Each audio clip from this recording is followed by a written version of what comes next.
If you think airlines are nickel and dime you to death with all of these fees, you should see what the airports are planning. How about an additional $4 fee on your ticket? All tickets to help cover airport renovations. Travel guru Mark Murphy says it is getting out of control, but you might want to be getting used to it. Mark, these are the latest fees. We're going to, sort of roll up here how fees factor into the ultimate price of the ticket. But right now, they are taking a commanding share of that ticket, aren't they? Yeah, it's shocking when you see it. But on a baseline fare, domestic airline fare, you're talking about a $300 fare, $71 of that is taxes, more than a fifth of the cost of the ticket. So for travelers, you're getting hit, and you don't even realize you're getting hit because the airlines now have to bundle that fare and not break it out. So you just see the final price, and you don't realize how much the tax man is hitting you as a traveler. All right. Now, I know you can see the right of your screen at home if you could see this, but young people put this chart together, my friends, because I can't read it. But the fact is, it's a lot. There you go. It's full.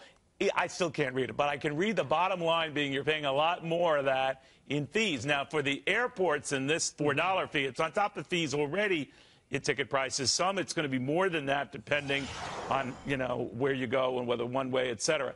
But they're using this to renovate the airports, right, in order to get them up to speed. Yep. That's how Homeland Security and others are saying or describing it. Is that right? Yeah, exactly. And you know what's crazy about airline fees and every other tax that you see imposed by the government, it always starts out as a small number. Exactly. And then you see it creep. And we've seen that with VATs overseas. We've seen that with, in fact, these types of taxes. They started out very, very low. But the tax man, he feels like, okay, I can keep taxing the traveler. Here's what happens.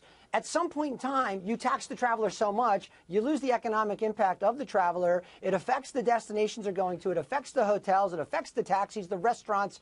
It has a massive ripple effect. And the travel industry is fighting back. Airlines for America and other organizations are fighting back against this because it doesn't sound like a lot. It's only $4, Neil. But, on top of $71, when does it stop?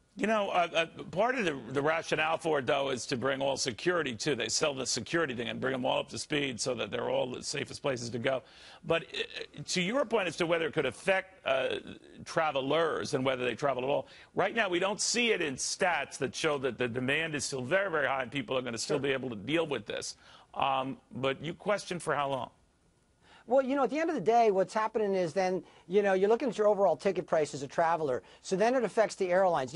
Let's face it, they're making a ton of money right now, but they have lost billions and billions and billions of dollars over the years. So, at some point in time, that money keeps coming off, and you don't realize it's going to pay for taxes. I look at it as an entrepreneur. I own my own company. I have to invest in my infrastructure and in my people and in what I do, and I have to take some of those profits and do that. And so as the airport looks to reconfigure, they should look at profit-making enterprises that can fund that because they're going to directly benefit. Of course, the travelers do, and you have to pay something for this. But at what point, 21%, 25%, 35%? I mean, is it going to be like ordinary income tax in this country? You go figure. Yeah, and you're saying when you nickel and dime it and you'll hear $4, yeah, what's another $4? But you're right, it adds up. Mark, thank you very, very much. Mark Murphy.